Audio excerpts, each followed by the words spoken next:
So somebody sent me a wonderful message on Facebook, within the Facebook community, and they said, how can I believe in myself more? So we're going to talk about this today.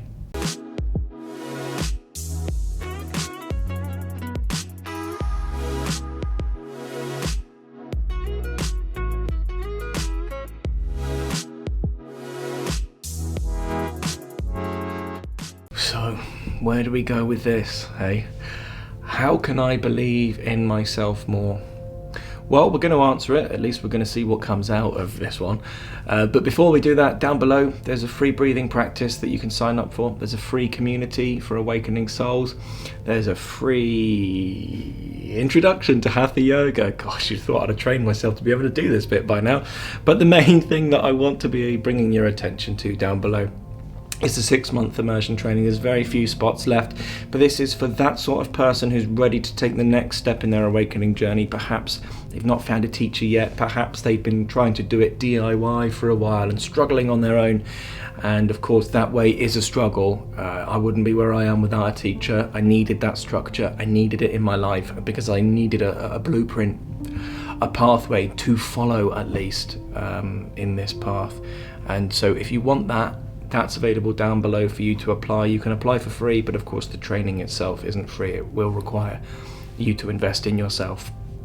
So, how can I believe in myself more? Well, at the start of our journey, we're in a lot of uncertainty, aren't we? Our whole inner world is beginning to change. All of that stuff that we've repressed over lifetimes, we might even say, but at least definitely this life, is coming up to be dealt with, and that can cause a lot of chaos inside of ourselves as we think we're getting worse, but we're not. We're actually healing, and so we have to, in a way, cover ourselves in like coconut oil, because it's so slippy. And so all of this repressed stuff will come up, and we won't grab hold of it, meaning grab an identity around it and create an egoic thing with it, because if we do that, we give it power and it stays. If we don't do that and cover ourselves in grease or butter or whatever, then, or ghee as the Indians might, then it will not touch us in a way. And this is how the healing works. That's how it comes up to come out. But how do I believe in myself more? What does this mean? It means that the person who's maybe asking the question is feeling that they can't trust themselves. And I recognize this inside of myself because sometimes when we go by our tendencies, we attract people that aren't the best for us. And we then do actions with them that aren't the best for us. And then it really knocks our confidence. Why? Because we thought we were doing the right thing, but actually it turns out we weren't. See, there's a motivation principle, and it says that which is familiar to you. You will be attracted to that which is familiar to you. We oftentimes think that we're attracted to what's good for us, but that's not true. We're attracted to that which is familiar. And so what's familiar to us may not always be such a great thing. Why? Well, there might be lifetimes of karma behind that, and karma is so sticky, isn't it? Karma just means action. We know in this universe it's a consequential based universe, and every action has a consequence. Science says that. In fact, was it Isaac Newton that said that? I don't know. No, I don't think it was Isaac Newton. I think that was the guy who's had the apple fall on his head. But some great scientist did say that, isn't it? So, to believe in oneself, well, we have to take actions from uncertainty, isn't it?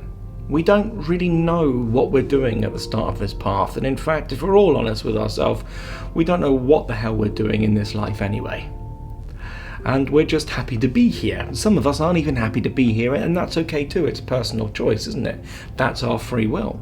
Our response is our free will. We can respond to life however the hell we like, and we can become life positive in our responses or life negative in our responses. The only difference it will make is the experience of life that we'll have, and so we might as well go with the life positive responses, isn't it? And does that mean that it will change the outside world? Well, yes, in a way it will. It will, for sure, in wonderful and fantastic ways. Does that mean it's going to protect you from negative experiences? No. I said that like an Australian. No, it doesn't. It's not going to protect you from negative experiences, nor do you really want to be. But how can I trust myself? Well, we take actions from that uncertainty. Sometimes we become so paralyzed by fear, don't we, that we don't act. Or sometimes we get an intuition, that I should go and do this thing. But we don't do it. And then who suffers because of it? Usually us. So how can I trust myself? Well, if I get an idea, I act from that uncertainty, not knowing whether it's going to work out, not caring, not having any identity or attachment in the expectation that something great might come about. I'm just doing it for the joy of doing it. You see? So we take actions out of uncertainty, but these actions, please remember, should be holistic actions. They should be whole actions, meaning they should be in integrity to ourselves and to others. If you gain great joy from murdering people, this isn't what we're talking about. And hopefully I've never met anybody like that, and touch wood, I never do. But we're talking about actions that are integrity to everybody. Don't do things that are going to hurt people. No. To trust, in fact, that will help you not trust yourself. Why? Because there's a link between well-being and your intentions, if you have any conscience. And I assume that most of us here aren't psychopaths. And so in that sense, if we do something bad, we'll feel it, isn't it? And so then, will I trust myself? No. But it is a part of the journey of trusting myself. By doing bad actions, by accidentally doing silly stuff and being a prat with my life, I begin to realise what's acceptable and what's not. And then in time, as long as we don't build an identity out of it, because if we do that too, then life can become really tight. But then we begin to get a flavour for what's appropriate and what's not. And then, in a sense, because we're connecting by doing our yoga or whatever to this whole feeling inside, we gain great joy and great sustenance by serving others or by doing the right things by life and by us. And that's what I mean by integrity. And then we can begin to trust our self, but it isn't an ego self that we're trusting. It's the self that we all are, that inherent dynamic stillness that we all speak and live from spontaneously before the ego was created, in a way, inside of ourselves. In fact, the ego is secondary to this dynamic stillness that we're in, isn't it? Dynamic stillness is our primary experience of life, and the mind or the ego is secondary. How do we know that? Because it arises in that. And so how do I trust myself? Well, I act from the wholeness of who I am before ego is manifested. I act from my primary experience of life of feeling sensitivity, rather than allowing the feeling sensitivity to move in a certain way and become agitated so that the ego gets created, and then I act from that. If I act from ego, I'm bound to not feel good, isn't it? Because there's a link between well-being and intentions. We know this.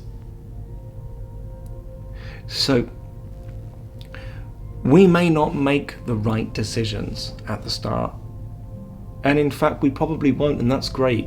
It was a great thing that fueled me on, a great saying, and it was, don't be afraid to fail big. Because the more you fail, and every successful person you have ever met has failed big, but every time you fail, you don't see that word as failure as such a emotionally strong word. It's just like, yeah, no, that's not failure. That's one step closer to success. Always. I failed in many of my ventures, but I found one that worked, and I found one that seemed to communicate well to other people. And so it's a bit like this. How do we trust ourselves? Well, we act from uncertainty. We don't know where our life's going to go. We don't need to. We just act. And some things screw up, so we're okay with failing big, and that's okay. But in time, as we keep putting actions, where it's like an investment, an action investment, we keep investing in ourselves through actions, and we keep doing that with integrity to the whole. We want to be serving people, isn't it? It can't all be about me, because if it is, it will fail. Of course, it has to be about me to start with. That goes for any business venture. It has to be about ourselves, doesn't it? It's natural that way. It has to be about our own manifestations. Otherwise, one, we wouldn't do it, and two, the life or God is incredible at knowing us. We have money on this planet. Why? So that we have to act, isn't it? It's in our best interests to act, to manifest, in a way. But of course, we have to make it about others too. And then that's how we trust ourselves too. On the next kind of level of this, we act in the best interests of others. We serve others in such a deep way that becomes wholly fulfilling. Look at the word, fulfilled. I'm full up inside. And then you bet you're going to trust the decisions that you make. And then you'll have the confidence to say no to those people that hurt and abuse you. And then you'll have the confidence to do the things that you say you're going to do. If you say you're going to get up early in the morning and go for a walk, do it. Because if we're not doing it, if we keep saying things and not holding ourselves accountable to this, then of course we're never going to trust ourselves, isn't it? Why? Because we can't trust ourselves to do it. Our experience tells us, we get a reference experience from that moment to say, yeah, I'm useless, I can't. And then if we build an identity out of that mindset, then wow, good luck, been there, done it. It doesn't fulfill us in a way, and it will continue and proliferate that idea of not trusting myself. We trust ourselves in a way by doing the things and committing to the things that we say we're going to do. Sometimes you won't be able to do that though, of course life gets in the way sometimes, and that's fine.